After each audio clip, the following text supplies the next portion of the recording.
Shadow dropping, also known as stealth dropping, is a very risky thing to do in the video games industry. No marketing, no hype, just a simple, hey, it's out now, and boom, you're rolling. In fact, as far as I know, only a few games that have shadow dropped are still relatively successful and or are household names for one reason or another. Apex Legends, Tetris 99, and PT. Rest in peace. A big thing about shadow drops that help carry the game is who's making it. Apex Legends, the people who made Titanfall. Tetris 99, well, it's Tetris and Nintendo. PT, Kojima Productions. All are arguably pretty big names that when they drop something, people are going to check it out one way or another. And so, here comes Tango Gameworks, the guys who made Evil Within 1 and 2 and Ghostwire Tokyo shadow dropping Hi-Fi Rush, a game with no marketing and no one talking about it until a day or two before it released because of some leaks, and even then, they didn't have much traction. So does it measure up to the other successful shadow drops I mentioned earlier? Oh yes. Yes it does. This review will have some light spoilers in terms of story and gameplay elements, and also feature footage from New Game Plus. So, if you're the type of person to not want to see or hear anything regarding spoilers, skip to this timestamp here. Now that that's out of the way, oh my god, where do I even begin with this game? This game plays phenomenally. First off, Hi-Fi Rush does a great job to make you want to play properly. What does that mean? Well, this game is all about rhythm, jumping on rhythm, dashing on rhythm, and most importantly, attacking on rhythm. The game's main focus besides combat is music. Anything and everything in this game is synced up to the music, and coordinating your attacks to sync with the beat of the music grants you a higher score, better combat grade, and more damage. Hi-Fi Rush makes it easy for anyone and everyone to play this game. First off, the game has multiple difficulty modes, each one affecting the timing of the beat hits. Easier difficulties give you a wider window, and harder ones give you a tighter window. I personally played it on hard, and it gave me a good challenge while still feeling satisfying to play. Secondly, entire levels are built around new mechanics, meaning if you're being told about a new mechanic, you are going to practice it. Levels will be filled with enemies, traversal spots, and mini-bosses that will make sure you learn the mechanic, so you have plenty of time to practice. As with any action game like this, the skills you learn compound on each other as you progress through the game. Now, this can pose a problem. For example, DMC5 is a fantastic game and I loved every minute of it. Unfortunately, I don't know if I could ever play it again. The complexity and finger origami you end up having to do by the end of the game to execute combos was too much for me. I know, the answer to that problem is get good, but I don't want to, so shut up. Hi-Fi Rush solves this problem by introducing new combos and mechanics, but instead of adding more and more until your brain explodes, it instead creates new enemies and situations where you're using the same mechanics you have previously learned in more interesting ways. It focuses on quality of moves and execution versus more powerful enemies as well as more enemies in general. Now, that's not to say there isn't an abundance of moves and combat options. You get plenty. Assists, super moves, and so much more become available to you as you play through the game. In fact, you gain access to a shop where you can use gears you find to purchase your moves as well as customize your kit to better suit your playstyle. Want to have more assists? You can do that. Want to focus on aerial combat? Sure, why not? You have a lot of variety in terms of customizability when it comes to combat. The shop itself is very well designed. It seems as though they took all the good things from other action games and put them in this game. Before you purchase a move, you can view a video to see what the move does. After you purchase it, you can head on over to the trading room and use said move.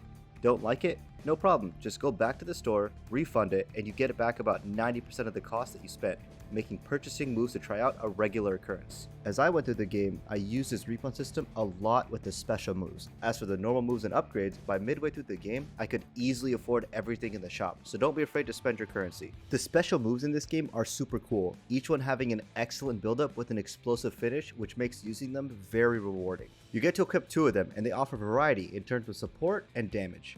So you can get 2 that fit your needs. Coupled with the combos, the combat system is very well rounded to where you always have something to do and a great combo to execute. You are never worried about not having the special because hitting the combos with the beat hits provide a satisfying combat loop that keeps you engaged for the entirety of the game. Everything in the combat system plays off each other very well. Safe to say, combat is absolutely phenomenal and plays really well. Now, the only issue I have with the game is that while it looks awesome, sometimes it looks too good. Meaning a lot happens on the screen and I cannot for the life of me tell what's going on.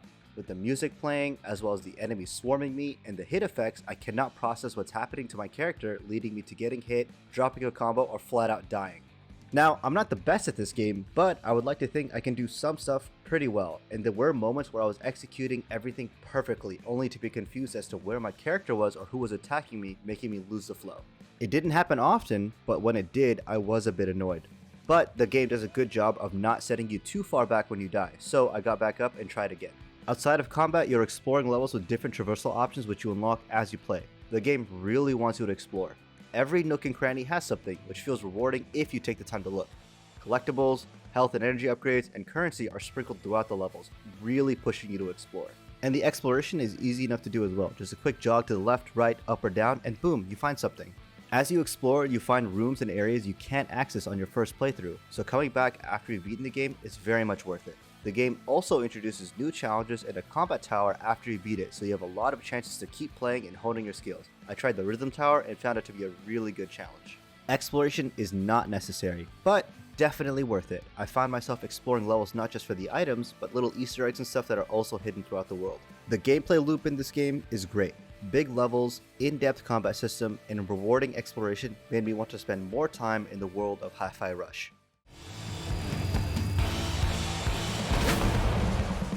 Now, if this game was only combat, I would put it in line with DMC5.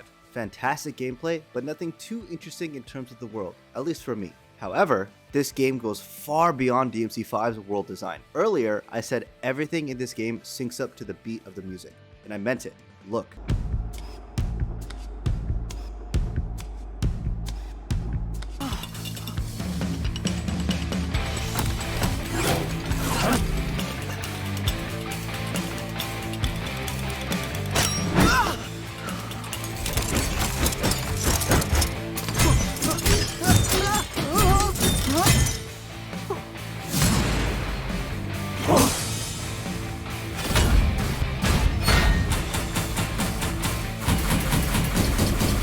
Got him!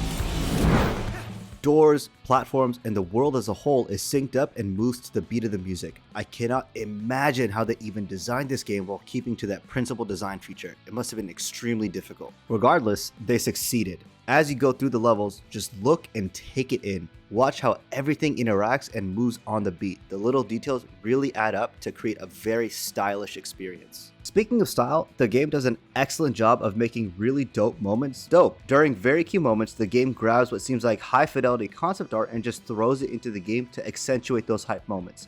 Overall, the game is very consistent with the story and world it's trying to build, something some modern games struggle with, finding a good balance between humor, action, and storytelling. The story makes sure to maintain a goofy yet heartfelt tone throughout your experience, cracking some pretty great jokes as well as having fun dialogue between the main character, enemies, and friends alike. Every character is fun to talk to and the dialogue in general is pretty well written. With a game like this, it can get pretty stale pretty quick with lackluster characters. Thankfully, the writing team did a great job with all the characters you spend a lot of time with, especially the main character, Jai. The world takes this writing and weaves it into the levels as well, crafting a special experience for each zone. Each level or zone reflects the theme of that area's boss. One area, for example, was a lead up to a concert, so you're exploring the backstage area and the underside of a stage. And so of course, when you get to the boss, it's based around a music festival. Every area felt unique and felt as though the developers really cared about the design. Every single boss was a lot of fun. I don't think I had a negative experience with any of them. Of course, I enjoyed some more than others, but in my opinion, I do not think there was a single quote-unquote bad boss in the game. Each one had unique mechanics as well as great set pieces when the time called for it. There was a boss in here that you fight with only parries, and on paper that sounds like a weird and hard to execute idea, but Hi-Fi Rush nails it. As you get more and more skills, the enemies scale accordingly, providing a good challenge and always keeping you on your toes. By mixing and matching enemy combinations, you are constantly changing up your strategy to match the situation. You really do get to use all of your abilities because of the varied enemy placement and design. The game is constantly introducing new enemies, even up until the last level. Every level had me excited to see what was coming up next. Each boss, level, and new enemy variant felt intricately crafted as well as fun to fight and explore.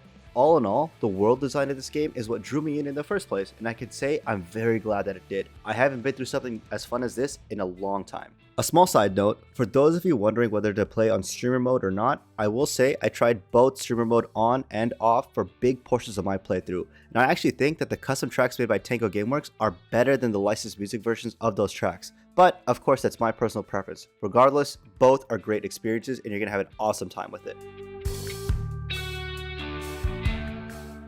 Suffice to say, this game is great. From combat, to style, to level and world design, Hi-Fi Rush is a game I cannot wait to play more of. Now, the question remains, should you buy this game? Well, for me, I played it on Game Pass and could say that it was well worth it since, well, I was already paying for it. Is it worth whatever the full price is? I actually have to check what the full price is. I don't know what it is. Give me 1 second.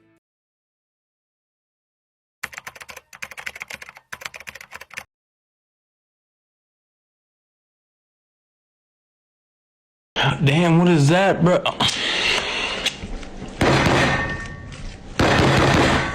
$30? This game is $30? So, should you buy this game at full? Absolutely. This game is worth every penny of those $30. It has great combat, big levels, and an absolutely amazing soundtrack in a style that is unique and excellent. Tango Gameworks has outdone themselves with this title, and honestly, I am shocked I enjoyed it as much as I did. If you're looking for an 8 to 15 hour stylish, combat-filled musical experience, this game is definitely for you. Hi-Fi Rush tops the charts. I'm giving it a 9 out of 10, an experience that deserves an encore. In my opinion, this game is worth purchasing at full price. What do you think about Hi-Fi Rush? Anything you liked about it that I might have missed? Let me know below. In the meantime, consider subscribing.